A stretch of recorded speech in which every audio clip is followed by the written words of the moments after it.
বরানগরে বিধানসভা উপনির্বাচনে প্রচার তুঙ্গে। এই গরমকে উপেক্ষা করে সব দলের প্রার্থীরা বাড়ি বাড়ি গিয়ে প্রচার করছে।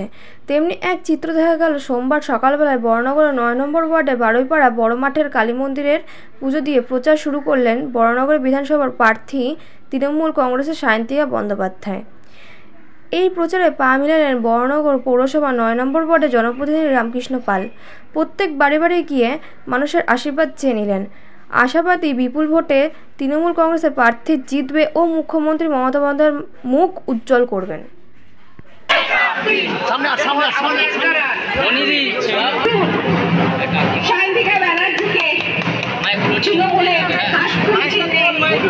অবশ্যই ভালোভাবে দেখছি, প্রচুর মানুষের ভিড় নয়, এরা শুধু আমাদের কর্মী।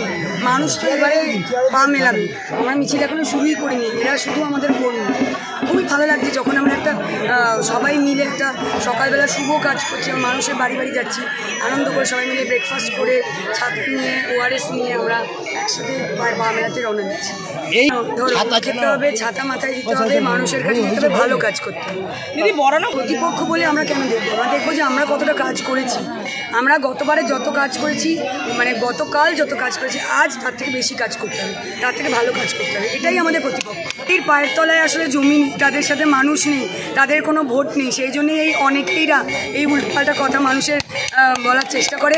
আসলে ঘটনাটা হচ্ছে যে তারা হয়তো তাদের কোনো ক্যান্ডিডেটের কথা বলছেন, তো তাদের ক্যান্ডিডেট হেরেছিলেন কারণ তিনি বিজেপি থেকে কন্টেস্ট করেছিলেন, তিনি অভিনেত্রী ছিলেন বা গ্ল্যামার জগৎ থেকে এসেছিলেন বলে তারা বলেন না। দ্বিতীয় কথা হচ্ছে যে আমার ক্ষেত্রে এই প্রশ্নটাই প্রযোজ্য না, কারণ আমি হেরে গিয়ে 3 বছর বাঁকুড়ায় কাজ করেছি, তো আমার জন্য এই প্রশ্নটা প্রযোজ্য না। দেখছে যে মমতা বন্দ্যোপাধ্যায় যেভাবে কাজ করেছেন, আমাদের সাংসদ শ্রী সৌগত রায় যেভাবে কাজ করেছেন, আমাদের চেয়ারম্যান অপর্ণা দি, প্রত্যেকজন কাউন্সিলর, তো রামকৃষ্ণরা রয়েছেন, আরও কাউন্সিলার, মহিলা কাউন্সিলার রয়েছে, তারা প্রত্যেকেই তাদের ওয়ার্ডে তারা ঘরে ঘরে সারাক্ষণ দিন রাত কাজ করে, ঘোরে এবং মানুষের সাথে তাদের একটা নিবিড় সম্পর্ক, ভালোবাসার সম্মানের সম্পর্ক। তো সেক্ষেত্রে কাজ আগামী দিনে যেমন মানুষ চাইবে, যেরমভাবে সেরমভাবেই হবে।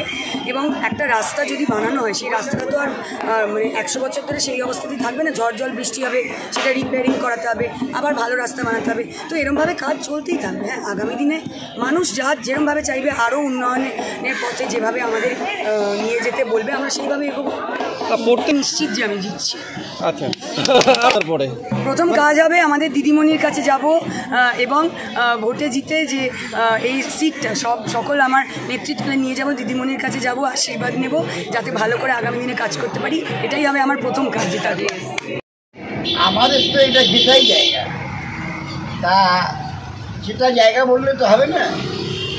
সৌগত রায়কে সবাই চেনে, এনাকে সবাই জানেন না, অতএব আমরা পুরো ওয়ার্ডটা পরিক্রমা করে আমরা যে এত বছর নির্বাচন করেছি, প্রার্থী গাড়ি করে যায় এই পর্যন্তই। এই প্রার্থী ব্যতিক্রমী প্রার্থী, তিনি বাড়ি বাড়ি, আমরা পৌরসভার ভোটে যেমনি বাড়ি বাড়ি প্রচার করি, তিনিও বাড়ি বাড়ি গিয়ে প্রচার করছে। এটা কিন্তু আমাদের বাড়তি পাওনা। তাতে মানুষের মনও আকৃষ্ট হবে।